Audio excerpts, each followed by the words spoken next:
Ambassador Lee Hanna took her first steps onto the massive space station, and her breath caught in her throat.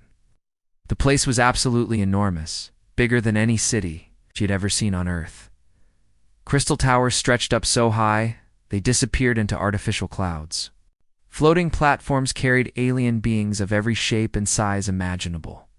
The walls themselves seemed alive, pulsing with colors that shifted and danced like aurora in the night sky. "Stay close," she whispered to her team as they walked through. Corridors wide enough to fit a jumbo jet. The floor beneath their feet felt warm and seemed to respond to their footsteps with gentle ripples of light. "Captain." Park Doyon walked just behind her, his hand resting casually near his sidearm. He had fought in the Mars colonial wars and knew the look of predators sizing up prey. Every alien they passed seemed to be studying them, whispering among themselves in languages that sounded like everything from singing crystals to grinding. Metal Dr. Kim Mira clutched her datapad tighter as a group of spider-like creatures skittered past on the ceiling. Their eyes, at least 12 of them, tracked the humans with obvious curiosity. "The gravity here is perfectly calibrated for over 40 different species," she murmured, trying to focus on science rather than fear.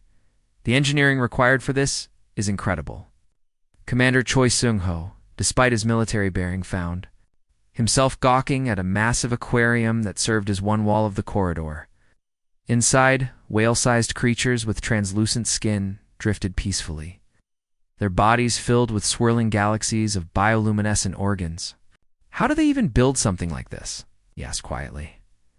Engineer Yoon Guan was frantically taking notes on her tablet, trying to document the technology around them. Elevators that moved in impossible directions, doors that opened into dimensions that shouldn't exist, and transport tubes that seemed to bend space itself. "This is beyond anything we have on Earth," she breathed. As they approached the main council chamber, the scale became even more overwhelming. The doors were at least 50 meters tall, carved from what looked like a single piece of black diamond. Strange symbols moved across the surface like living tattoos. And Lee Hanna realized they were probably some kind of universal translator system. The chamber itself defied description. It was shaped like the inside of a massive sphere, with seating areas that extended in every direction, up, down, and sideways. Gravity seemed to work differently in different sections, allowing delegates to sit on what would normally be walls or ceilings. The center of the sphere held a floating platform where speakers could address the entire assembly. Thousands of beings filled the chamber. Lee Hanna saw creatures that looked like living rocks, others that seemed to be made of pure light, and some that appeared to shift between different forms entirely. The air hummed with dozens of different breathing patterns and the low murmur of universal translators working overtime. General Thokvar was impossible to miss. The Krathan warrior stood nearly 3 meters tall, his chitinous armor gleaming like polished obsidian. His species had clearly evolved from some kind of insectoid predator, for powerful arms ending in razor-sharp claws, mandibles that could probably crush steel, and compound eyes that missed nothing. When he moved, it was with the fluid grace of a born killer. "Behold," Thokvar's voice boomed across the chamber, his translator giving his words a metallic echo. "The newest applicants for our protection. Observe their fragile forms, their soft skin, their pitiful lack of natural weapons." Murmurs rippled through the assembly. The crystalline hegemony delegates, beings that looked like living gemstones, chimed their agreement in musical tones. The gas giant collective, floating in specially designed atmosphere suits, released puffs of colored vapor that their translators interpreted as laughter. A delegate from the hive worlds, resembling a 2-meter-tall praying mantis, clicked its mandibles dismissively. "They have no carapace, no acid sacs, no poison stingers. How did such a species even survive to develop space travel?" The Vorthok collective representative was perhaps the most unsettling of all. It appeared to be pure energy contained within, a crystalline humanoid form, constantly shifting between different colors and intensities. When it spoke, the words seemed to come from everywhere at once. "Our deep scans confirm what we see. They are remarkably vulnerable. Their bones break easily, their organs are poorly protected, and their lifespans are tragically short. Lihanna felt her team tense behind her. She knew what they were thinking.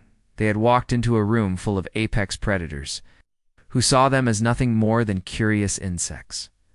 The council speaker, a being that looked like a massive jellyfish floating in a personal atmosphere, pulsed with official authority. The Galactic Council has reviewed humanity's application.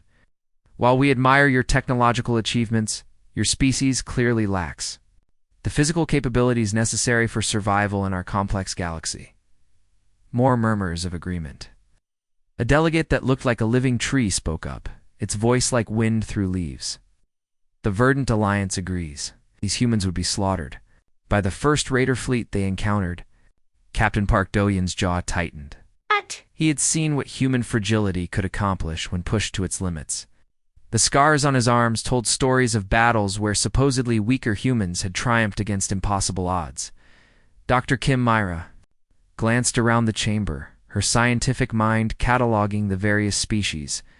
Most of them were clearly evolved from apex predators' natural hunters, with built-in weapons and armor. They probably couldn't imagine a species that had clawed its way to the top of the food chain, through pure determination and ingenuity rather than natural advantages. The Krathan general's mandibles clicked with what might have been amusement. Perhaps we should demonstrate the difference between true warriors and these ... soft creatures. That won't be necessary, Lihanna said firmly, her voice carrying clearly through the chamber's acoustics. The United Earth government appreciates the Council's concern for our welfare. Thakvar leaned forward, his forearms spreading wide in a gesture that was probably meant to be intimidating. You speak bravely for one so small, human. But bravery without strength is merely foolishness. Commander Choi Sung-ho stepped forward slightly and Lihanna caught the subtle shift in his stance. The commander had gone from diplomatic observer to combat ready in an instant, though she doubted any of the aliens would recognize the change. We humans have a saying, Lihanna replied calmly. It's not the size of the dog in the fight, it's the size of the fight in the dog. The chamber fell silent as translators struggled with the idiom. Confused murmurs rippled through the assembly. As various species tried to understand what dogs had to do with combat effectiveness, Thakvar's compound eyes fixed on her with what might have been interest and curious expression. Are you suggesting that your species' fighting spirit could overcome physical limitations? I'm suggesting, Lihanna said carefully, that appearances can be deceiving. The council speaker pulsed with decision. Regardless of fighting spirit, the reality remains unchanged. Humanity requires protection to survive in our galaxy. We offer you safe worlds, guaranteed trade routes, and security from hostile forces. In return, you will share your research and remain within designated territories. Engineer Yoon-gi whispered urgently to Lihanna. Ma'am, they're basically offering to make us pets. Lihanna nodded almost imperceptibly. She had expected this. The galaxy was full of species that had evolved natural advantages: armor, claws, poison, size, energy manipulation. Humans must look like helpless children stumbling into a den of wolves. If only they knew what humans were capable of when their children were threatened. The United Earth government will need time to consider this generous offer, she said diplomatically. As the human delegation filed out of the chamber, the alien chatter resumed immediately. The consensus was obvious. Humanity would accept protection, because they had no choice. What could such a physically inferior species possibly contribute to a galaxy full of natural predators? Behind them, Thakvar's mandibles clicked with satisfaction. Soon these soft humans would learn their proper place in the galactic order. The moment Kong Minho said warning given, everything changed. It was like watching a sleeping tiger suddenly wake up and bare its fangs. Oh Suman's hand had been resting casually near the cargo manifest display, but now it slammed down on a hidden panel with lightning speed. Red warning lights blazed to life across the entire ship as blast doors began slamming shut with thunderous crashes. The Krathan warriors spun around in confusion as the ship's gentle humming transformed into the harsh buzz of combat systems coming online. What is this trickery? Zethkor snarled, his forearms raising his weapons as emergency lighting bathed everything in blood-red shadows. But Kang Min-ho was no longer the tired freight captain who had greeted them. His entire body language had shifted from peaceful merchant to apex predator. The change was so complete, it was like looking at a different person entirely. His eyes, which had seemed kind and weary moments before, held the cold focus of a seasoned killer. The plasma pistols seemed to materialize in his hand from nowhere. 3 shots rang out in perfect rhythm. Boom, boom, boom, each one finding gaps in Zethkor's armor with surgical precision. The Krathan subcommander's own weapon discharged wildly as he stumbled backward. His suit's emergency system sprang, sealing foam over the puncture wounds. Contact front. Contact front. The battle cry echoed through the ship's corridors. Suddenly, the Seoul horizon became a maze of death for the invading KRA then. In the engineering section, Chief Yoon Tae-ho had been pretending to check power couplings when the lockdown began. The moment the lights went red, he grinned like a man who had been waiting years for this moment. His fingers flew over hidden controls, activating traps he had spent months installing throughout the ship. The first Krathan warrior to enter the maintenance corridor triggered a flashbang device that had been disguised as a simple junction box. The explosion of light and sound sent the alien stumbling backward, his forearms clawing at his helmet as his enhanced senses overloaded. Before he could recover, Yoon Tae-ho dropped from the ceiling like a spider, using a wrench to find the weak point in the warrior's neck armor with the precision of someone who had done this before. Engineering secure, Yoon Tae-ho reported overcomes, already moving to his next target. 2 hostiles down. In the forward section, communications officer Lee Ji-hoon had transformed from a mild-mannered radio operator into something far more dangerous. He moved through the ship's ventilation system with the fluid grace of a hunter, emerging from ceiling panels and maintenance hatches. Like a ghost made of flesh and steel, his first target never saw him coming. The Krathan warrior was trying to force open a blast door when Lee Ji-hoon's shot took out his weapon's power cell. The alien spun around, confused, just as a second shot disabled his suit's mobility systems. The warrior toppled over like a statue, alive but completely helpless. Target neutralized, Lee Ji-hoon whispered into his comm, already moving to his next position. Clean shot, non-lethal. The Seoul horizon had become a nightmare for the Krathan boarding party. Corridors they had entered confidently now seemed to shift and change around them. Lights flickered on and off in patterns that made it impossible to tell where attacks were coming from. The humans seemed to be everywhere at once, appearing from vents, emerging from behind false panels, dropping from ceiling spaces that shouldn't have existed. Navigation Officer Oh Soo-min coordinated the defense from the bridge, her fingers dancing across controls that transformed their simple cargo ship into a tactical masterpiece. Cameras hidden throughout the vessel gave her perfect visibility of every Krathan position, while her voice guided her crewmates like a conductor directing a deadly orchestra. Ji-hoon, you have 2 tangos moving toward Section C7, she reported. Calmly, Tae-ho need you to cut power to Deck 3 in 30 seconds. Copy that, came the replies. As professional as any military operation, the Krathan warriors began to panic as their numbers dwindled. These weren't the soft, helpless humans they had expected. Every corner brought new dangers. Every corridor became a potential killing ground. Worse, their opponents weren't trying to kill them. They were being systematically disabled and captured with a level of skill that spoke of years of combat experience. One warrior, separated from his squad, found himself face-to-face with cargo. Specialist Park Ju-won in what should have been a simple storage room. The Krathan raised his plasma rifle confidently. Surely one small human female would be easy prey. Park Ju-won smiled coldly. The storage containers around them weren't just filled with trade goods, they contained military-grade equipment that officially didn't exist. Her hand found the grip of a weapon that could have punched through the hull of a battleship. Your move, she said quietly. The warrior never got a chance to fire. Park Ju-won's shot disabled his weapon, his armor's power systems, and his suits. Life support and 3 perfectly placed hits.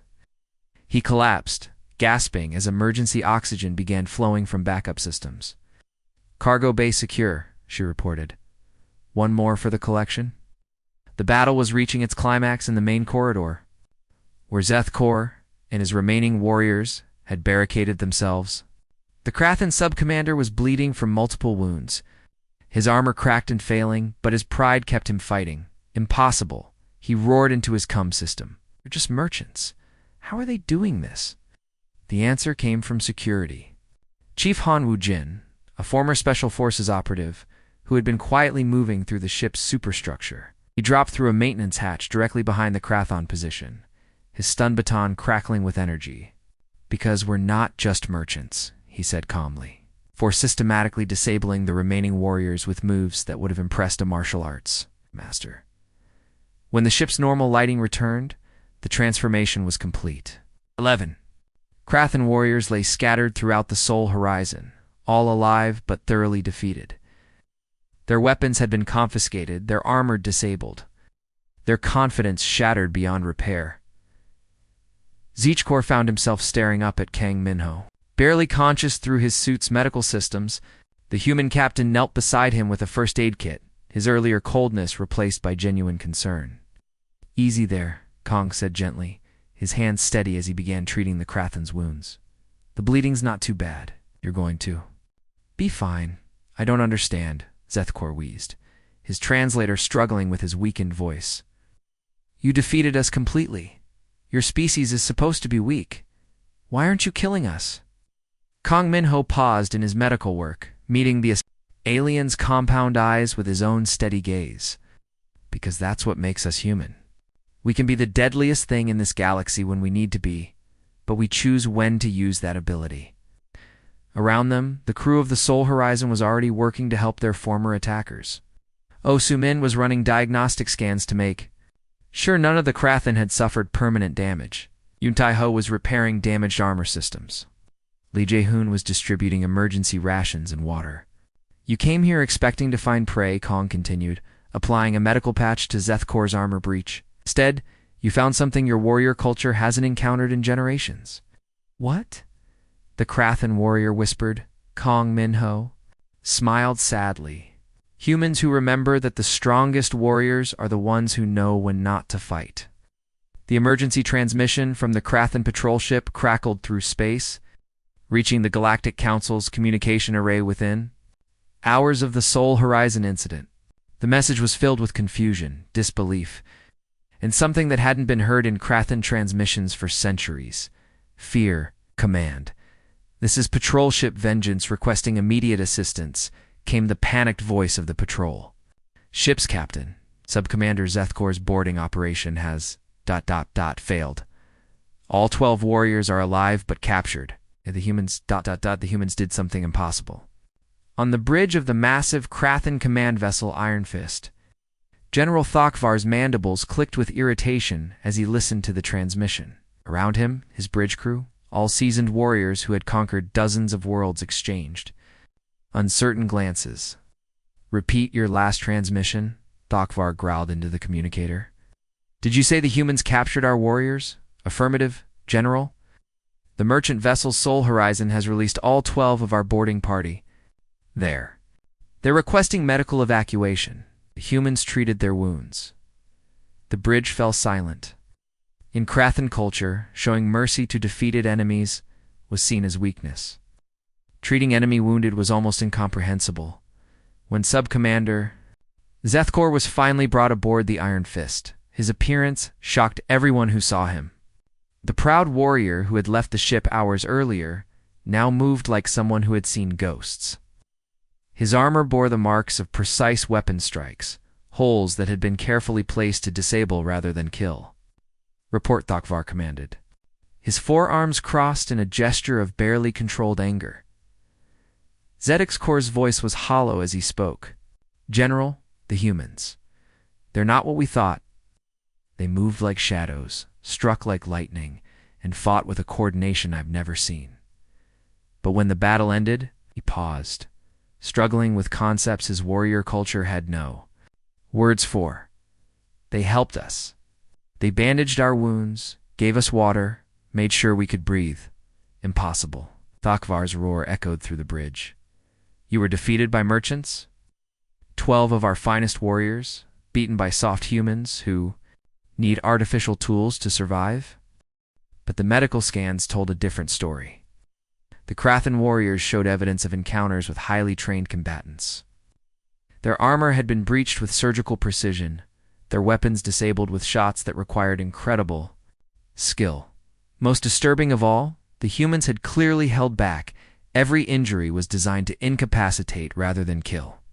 Young warrior Kethmore, whose arm had been saved by human medical intervention, spoke up despite protocol. General, permission to speak freely? Thokvar's compound eyes fixed on him dangerously.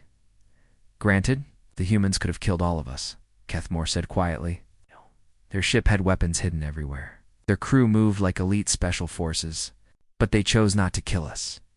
They chose to heal us instead. What kind of strength does that require?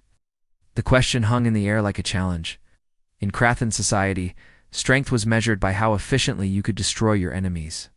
The concept of having the power to kill, but choosing mercy instead was almost beyond their understanding.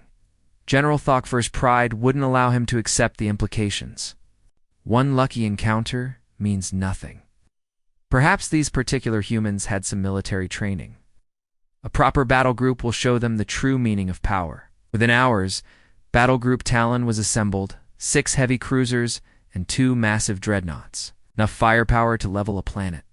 The ships were crewed by the Krathan Empire's most elite warriors, veterans of 100 conquests. But news of the Sol Horizon incident was already spreading through the galaxy's intelligence networks. On distant worlds, alien species that had dismissed humanity as weak began pulling up archived data from human space. What they found made them very, very nervous. The Vorthok Collective's crystalline intelligence matrix hummed with new calculations as it processed. Human military records. Disturbing patterns detected, it announced to its fellow representatives. Human history shows consistent tactical innovations during conflict periods. Their warfare concepts include unprecedented levels of violence. The tree-like delegates from the Verdant Alliance rustled their leaves in concern as they reviewed human conflicts. These beings have fought wars for their entire recorded history. They have concepts we do not. Total war, scorched earth, Pyrrhic victory. They seem willing to destroy themselves to defeat their enemies. Meanwhile, on Earth, Admiral Song Hai-jin stood in the command center of Earth's Defense Force headquarters, surrounded by holographic displays showing ship movements across human space. At 61, she was a veteran of humanity's expansion wars, and one of the few people who truly understood what was coming. Ma'am, Colonel Jung Dae-yoon approached with a tablet displaying incoming intelligence reports. The Krathan are mobilizing a major battle group. 8 capital ships, heading for our outer colonies. Song Hai-jin studied the tactical display with the cold focus of someone who had been preparing for this moment her entire career. Numbers. Battle Group Talon, approximately 50,000 Krathan warriors aboard those ships. They're bringing enough firepower to glass a continent. The Admiral nodded grimly. She had read the intelligence reports on Krathan military doctrine. They fought with honor, following ancient codes of warfare that emphasized individual combat and decisive battles. They had no concept of the kind of warfare humanity had perfected over centuries of conflict. Signal Admiral Nam Young-soo at Seoul Defense Command, she ordered. Tell him to begin Phase 1 of Protocol Omega and get me a secure line to Admiral Park Ji-soo with the 5th Fleet. Ma'am, the 5th Fleet only has 23 operational vessels. The Krathan battle group outnumbers us more than 2 to 1. Song Hai-jin's smile was cold as winter steel. Colonel, the Krathan are about to learn something important about human mathematics. Sometimes 2 plus 2 doesn't equal 4. Sometimes it equals the end of everything you thought you knew about warfare. Across human space, a transformation began that would have seemed impossible to outside observers. The Sol Horizon wasn't an exception, it was the rule. Every human vessel, from massive cargo haulers to tiny passenger shuttles, began broadcasting. Identification codes that hadn't been used since the colonial wars. Mining platforms in the asteroid belt suddenly sprouted weapon arrays that had been disguised as processing equipment. Passenger liners revealed armor plating and missile tubes. Hidden beneath their civilian hulls, even scientific research vessels began deploying. Military-grade sensor arrays and communication. Jammers. The galaxy's intelligence services watched in growing alarm as they realized the truth. There was no such thing as a purely civilian human.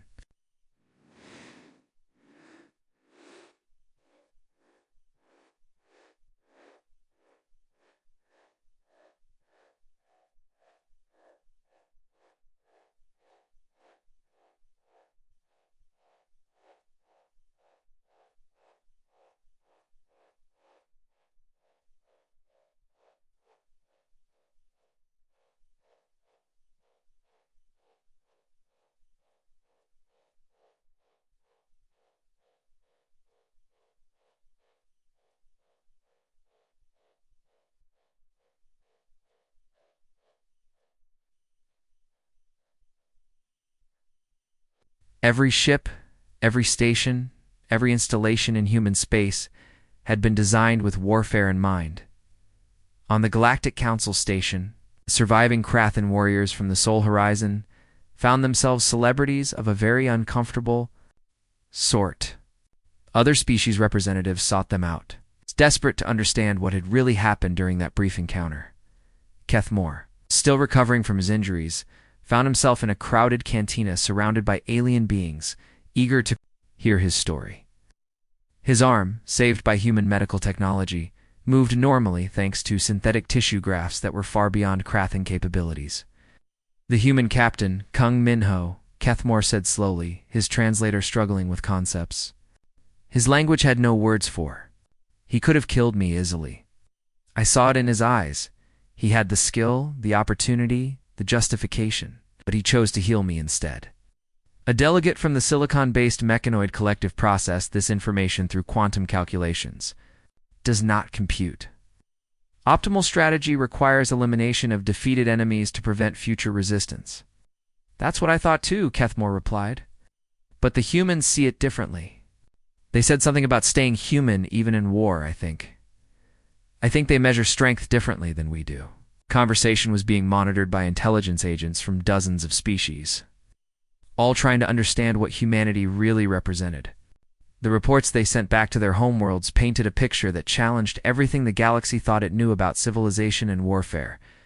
Back on Earth, Admiral Song Haijin received the final confirmation she had been waiting for. Ma'am, all fleets report ready. Protocol Omega is fully activated. She looked out through the command center's massive windows at the ships of Earth's defense fleet. Vessels that looked small and insignificant compared to the massive alien. Dreadnoughts bearing down on human space. Then let's show the galaxy what happens when you threaten humanity's children, she said quietly. The Krathan battle group. Talon was about to encounter something no alien species had faced in over 1,000 years. Humans fighting a total war. For their survival, the massive Krathan fleet emerged from hyperspace like a school of metallic sharks, their hulls gleaming with polished armor plating that had never known defeat. Battle Group Talon stretched across several kilometers of space, 8 enormous warships that could have reduced entire planets to ash. At the center, Admiral Vorktal's flagship Dominator dwarfed everything around it, bristling with enough weapons to level continents. Scanning human positions, reported the tactical officer, his 4 arms dancing across holographic displays, detecting 47 vessels in defensive formation. They appear to be waiting for us. Vorktal's mandibles clicked with amusement as he studied the tactical readout. The human ships looked pathetic in comparison, smaller, lighter, clearly outgunned. Some of them appeared to be converted cargo vessels with weapon systems bolted. On his afterthoughts, it would be like crushing insects beneath his boot. Open communications, he commanded. Let's offer these creatures one final chance to surrender with dignity. The transmission that came back surprised him. Instead of the expected plea for mercy, a calm female voice responded with steel in her tone. This is Admiral Song Haijin of the United Earth Defense Force. You have 30 seconds to reverse course and leave human space, or we will consider your presence an act of war. Vorktal burst into harsh laughter. Human female, your entire fleet? combined has less firepower than my flagship alone. Surrender now, and I promise your deaths will be swift." "Then you've chosen war," came the reply. "All human vessels, execute Pattern Delta.